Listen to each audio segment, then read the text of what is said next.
Welcome back to another episode of the On the Wagon podcast. I'm your host, Dan.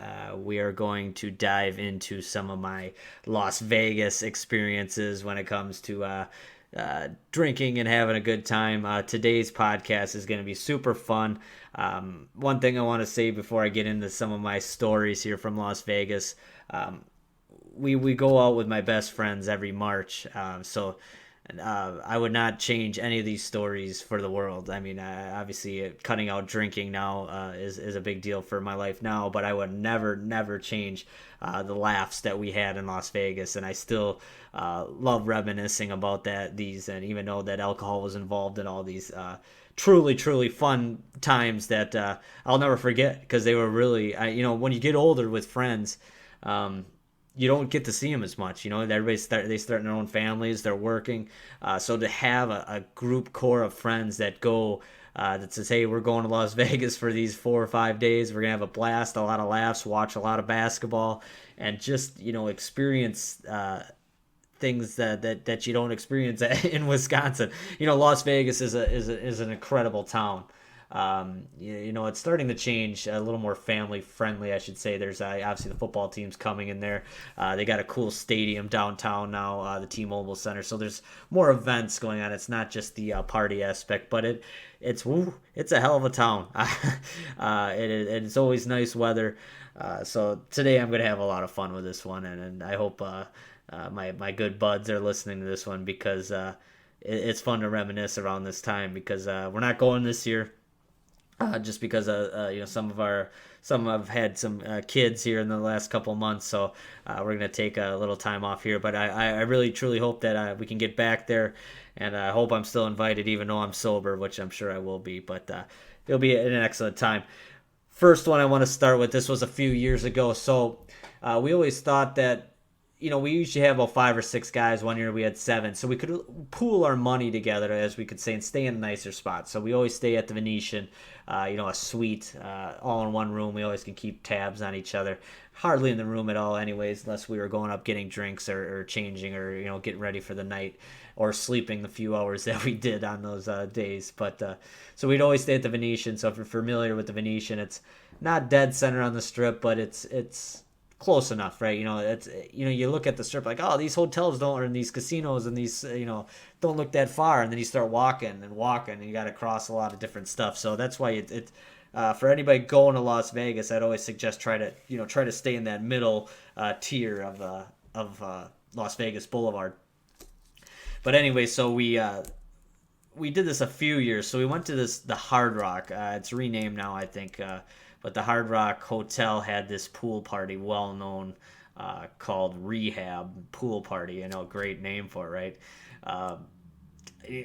Incredible time.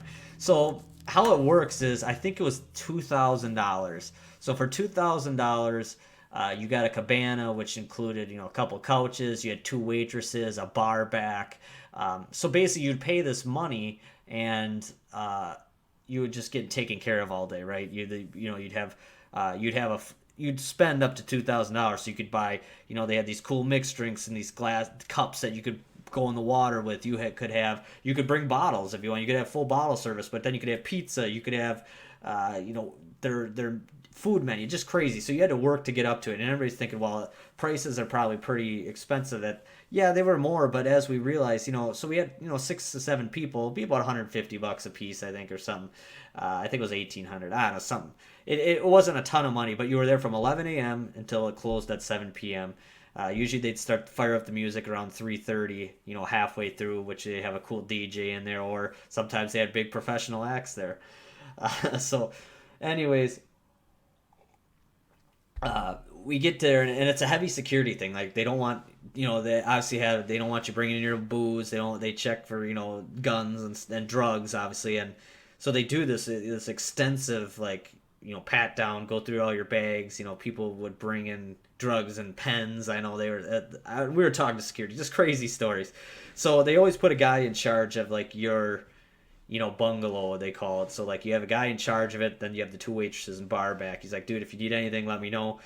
We always made a joke like, hey, can you run to the 7-Eleven and get us a pack of spearmint gum? They would run and get that for you. That's how cool they take care of you. Awesome time. Always would highly recommend it if you got enough guys. Wild time. So we're walking there, and we're like, oh, what? I remember one of us, and we were probably drinking before, or still drunk from the night before, so we were, having a good time, and we're like, oh, what's the coolest story you heard?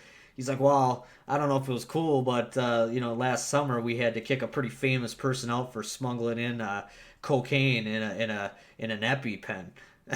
So we're like, well, we gotta hear who it is. Well, he's like, well, I can't tell the name, but he sings this song. Well, we figured out it was Bruno Mars. Surprised that didn't hit the papers or TMZ. Maybe it did. Just go back and look at that. Bruno Mars getting kicked out of rehab pool party for bringing in cocaine. So that's how it started. Great time though, because we had a TV in there, so we could watch the NCAA tournament still. As the day went on, just had a great time. By the end of the night, we were all up on the dance floor part of it, just having a blast. And I remember like I was pretty drunk at the time. So then 7 o'clock rolls around, they start weeding the people out. So then you got to find a cab back. Or at that time, I don't think they had Uber. It wasn't really fully popular yet. This because this was probably about 4 or 5 years ago, and they'd have like these nice SUVs sitting out there, car service. So of course we all hop in a big black Escalade. And the guy was super nice. And before that, we're like, hey, let's rip a few shots. Nobody needed shots. No, let me tell you. I think it was $1,800 you had to get to, right? The food limit. At 6:30, we had drank enough stuff and ate stuff that we were only at like $1,350. So once you lose it, you don't get that money back. Like you just spend it and hope you spend it. So we're like, crap, what are we gonna do? So we bought a bottle, like a $350 bottle of some vodka. Everybody's taking pulls out of it or mixing it in their cups, to-go cups, I think. But for some reason, we all take a shot of Rumpelmans inside the casino, which in Vegas is very odd for anybody to take shots. A, because it's super expensive, and B, you're drinking all day. You don't need shots. You just don't. And that's never been a huge thing. So I remember taking that shot, and that was donezo time after that. I remember getting back up to the room. I remember taking a shower and changing, and after that, the night's a blur. Apparently, we went to the across the street at the Mirage. We were playing blackjack. Nobody really remembers how they got home, but we all got back to the room. Nothing bad. But that rehab pool party, I'll never forget. And why we needed to take that Rumpelman shot before we got in the car kind of put us all over the edge. I would have loved to seen how we were acting at the Mirage blackjack tables. It probably wasn't pretty at all for that. So that was one of our blackout, or my personal. And like I said, I don't know how many if all of us blacked out like I used to, but I did a couple times in Vegas, which is you think about it, it's like, oh crap, it's not like Oshkosh where you can somehow muster your way home. But I was pretty good. I was a blackout artist. I would consider myself. I always found my way home and not of trouble. So that was the first one. Rehab pool party, excellent time, unbelievable time. Second one, this was probably the following year. We flew in on a Wednesday night, so we always picked a time to fly. I think we usually leave by Milwaukee at like 5. Get into Las Vegas. It's a 2-hour difference, so we get into Las Vegas at 7. It's a 4-hour flight. Drink the whole plane ride there. We'd always get a good liquor up buzz. The flight attendants always loved us, because that's the one thing I can always say about our crew is we're always real. When we drink, we're a good time. We laugh a lot. We're not rude, which is good. Like it is good in the sense like some drunks can get violent, aggressive, and we don't. I'm the opposite of that. It's just like just a fun time and slurring your words already before you even get off the plane. So we had scheduled a bottle service table night at Paris. So Paris has a nightclub on the roof, on the roof top called Chateau. Fun club, they have a cool DJ. You live in life. The view is amazing. You get bottle service. I think we each put in 125 bucks. That got you 2 bottles and bottle service. But the view, you're looking across at the Bellagio and the fountains, at a night, and usually in March it's not super hot at night. Well, not chilly, but 60s, mid 60s, so it can get cold. So we put on our good dress up. You put your sport coat on and had a great time there, just great time. But we were drinking the whole plane ride, no, and so we were pretty drunk even getting into this place. And this was probably 9 o'clock. Well, of course we stay until the bottles are gone. I actually think we purchased another bottle at a discounted spot like price because we had you get with the package and the table you get 2 bottles. Well, we polished those off, and then I think we ended up getting another one. All chipped in some more money. Somehow I don't remember this, or me and another guy, but that was with it. Somehow we got lost from the other group, right? So I don't know if the other group was playing blackjack in the Paris or if they made it to another casino. Somehow we got mixed up, right? So it's just me and this other guy. I think we're smoking a cigarette for somehow. I don't know how we got those. But we're in like an alleyway just off of Las Vegas Boulevard, so the Strip. When I say Las Vegas Boulevard, that is the main road on the Strip. And all of a sudden, this lady, probably I would say probably early 30s, I would say, so a little older than us, is like, hey, do you want to ride to?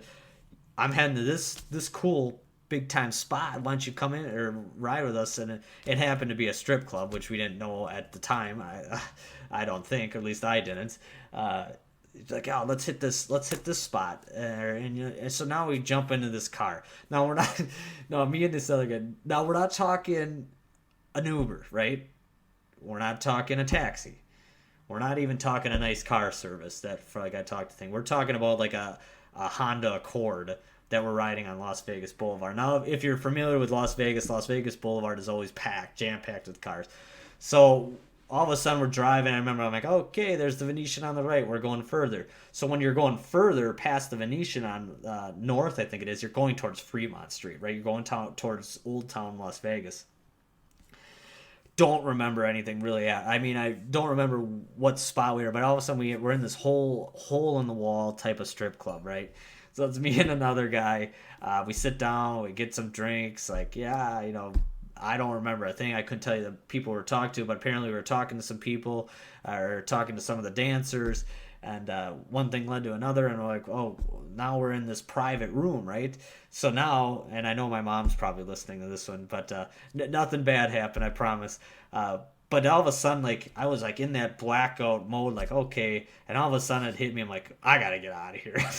And I looked at my buddy, like, he's like, yeah, we gotta get out of here before like whatever would happen. So we book it out of there. Somehow we get split up now, right? So I don't know if he found a cab. So now I'm walking back towards the Venetian by myself at 3 a.m. And I'll never forget this. Like, I always remember parts of being blackout. Like, I was never a fall down black. Like, I knew what I was. Nobody could probably even tell that I was in a blackout mode, but I knew where to go and how to get there. But I would, I'd forget things on the way. So walking back, not safe. This is north end of the Strip too, so it's not the greatest part of town. And I remember walking, and all of a sudden I'm like, texting people, whatever. I wasn't like I wasn't saying. I was more saying, oh, I'm heading home. I'm heading back now. Where are you guys? Like, I didn't even tell them that I was by myself. Like, I didn't even say anything like that. But I remember hearing this weird noise. I'm like, God, is something behind me or like just weird. I'm walking on the sidewalk, and there's a fence and then a line of like the bushes and shrubs. And I look over, and sure enough, it's some guy is just literally laying in the bushes. I don't know if he was homeless or really drunk or on some, just like doing gibberish.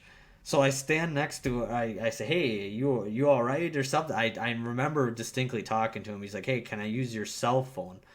And I'm like, nah. And I'm like, oh, do you need me to call somebody? Like, I didn't want to physically give my cell phone to this person. And he's just like, I need to call somebody.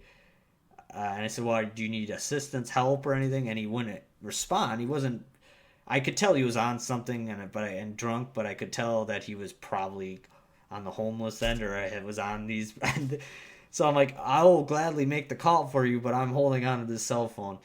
By the grace of God, all of a sudden a cab pulls up next to me, right, and says, hey, and he was a younger guy, and he's like, you need a ride somewhere, or do you need a cab ride? Something like, I don't know, like, I didn't wave him down. He just randomly stopped, and I think he stopped, and it's like, all right, this dude you could tell, was drinking a lot for me.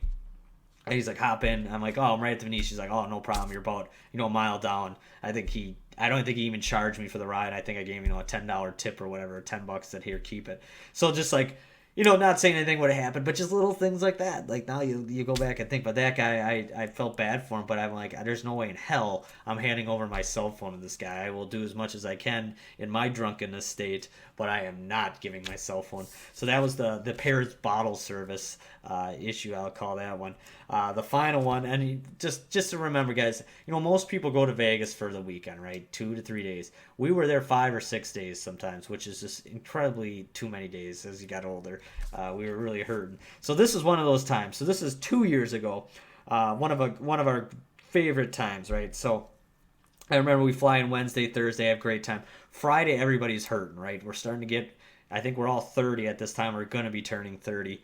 So we're all hurting on this Friday, right? I remember this distinctly. We're like, oh, let's just go find a cool sports bar. Let's have some food. Let's just have some casual beers. Nothing big, and see where the night takes us. Everybody, you could tell everybody was a little groggy from the first 2 nights. So I remember it was super hot that day too. It was like 90. So we sat by the pool for a long time, tried to sweat it out. Had a couple Bud Light Limes, we call them. So we were drinking, but they weren't going down smooth. Put it that way. So we found this cool spot, and of course it was like packed already for this game.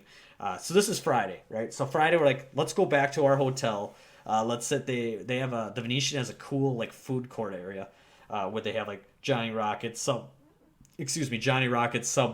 Qdoba, some like Chinese spots. So we all sit and eat some at the food court. Then they have like a cool like bar area where you could sit down and like a nicer casual restaurant, but in the nicer end, but you could just drink there. So we decided to not even eat in the food court. I think we had some flatbread pizzas or something. Had a couple Bud Lights, but they still weren't going down good at 6:30. All of a sudden, we just kind of made this idea. It was like 8 o'clock after one of the games. One of my friends is a really big Kansas fan. I remember they pulled it out and won. We ended up we're like, let's just take it easy tonight. And let's just and we all got these big ice cream cones of gelato, Italian as the Venetian. And we just hung out that night in our hotel room. Just literally went back to the room, hung out, chilled, laid in the beds, watched Step Brothers, had some laughs, and all like went to bed pretty early, probably about 11 o'clock, which like, you guys, 11 o'clock in Las Vegas, crazy. But what led up to that was an extreme Saturday, put it that way, because everybody was feeling refreshed.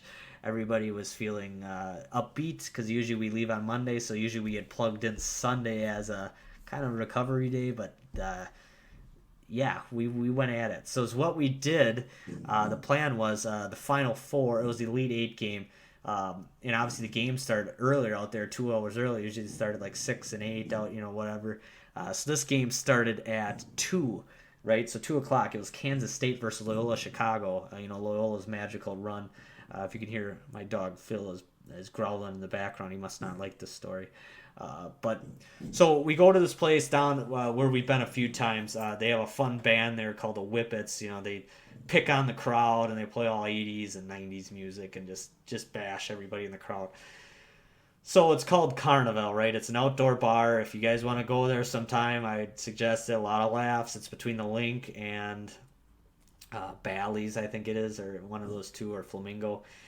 So we go in there and they have these really cool drinks, right? Well, they're not cool. They're $25 a piece, but they're big drinks and it's loaded with booze, but it's not like a Long Island. These actually taste good, but you can see them dumping all these different types of things into these drinks. And so we've been drinking in the morning. We usually drink Captain and Cokes in the room. We'd buy 2 big handles and drink off that for the 5 days. So we start drinking these things, and I don't know what happened because I blacked out pretty good too. But not at the time, and not as much as one of my other friends who blacked out extremely heavily. So we're drinking and stuff, and I remember we're watching the game, and all of a sudden I stopped kind of watching the game. We're sitting there, and a couple of the buddies are up by the stage. The music's playing. I start talking to this couple that's on their 30th wedding anniversary from Arizona, and they somehow have connections to Wisconsin, so I'm blabbling to them. Finally, I remember it's halftime of the game. I call one of my buddies who's, I'm all loaded, talking to him, talking to his wife, telling him how much great time this is, and we got to do this and come out here. They were funny. They were laughing about, it's Las Vegas, right? And every moment of the day, something's going on. So I get back. I notice now that we're missing 2 of our guys, right? 2 of my buddies. But I didn't think anything of it because there's no bathroom out here, so you have to go into like the neighboring casinos to use their restroom. So we get down, the other guys are down there, and we're talking to this bachelorette party that's there from I don't know where. Uh, so so finally, and I'm still in it here. Like I'm drunk, but I was so my tolerance is so high that I could drink so much, and people I wouldn't be stumbling around or whatever, but I was drunk, So one of my buddies comes back and it's like, oh my gosh, I just had to take so and so back to the room. They wouldn't let him into the bar. We tried to sit him down at a bar to drink water. He wouldn't do that. He wasn't getting sick, but he was just extremely intoxicated. This is like 5:30 or 6 o'clock at night. So he somehow got him back to our room, which is far from where we were at. So incredible performance on one of my friends' parts there. So he's back though. He's like, I gotta start drinking now again because he's like, I kind of sobered up during this whole thing. So now it's just us three or four. Now this is where the night gets extremely spotty, right? So we apparently leave this middle bar. I remember it's still kind of dusk and light out, which is kind of cool in Las Vegas. So we go into one of the. I think we went into the link, or not the link. Yeah, the link. I think we were playing blackjack. So we must have been playing. And I think these girls apparently followed us around, or the bachelorette party, like followed us in the hotel. And we're playing roulette and stuff like that. So that part after this, I remember. The only reason I know we were there and it was because one of the guys kind of remembered, and I had chips in my pocket from it. But this is where the night got spotty. So I don't remember what time it was. Nobody really knows what happened. But we wake up the next day, right? Or I did too. And I look, I have all, like, I didn't, usually I'll, like, before we go to bed, I'll change into my basketball shorts.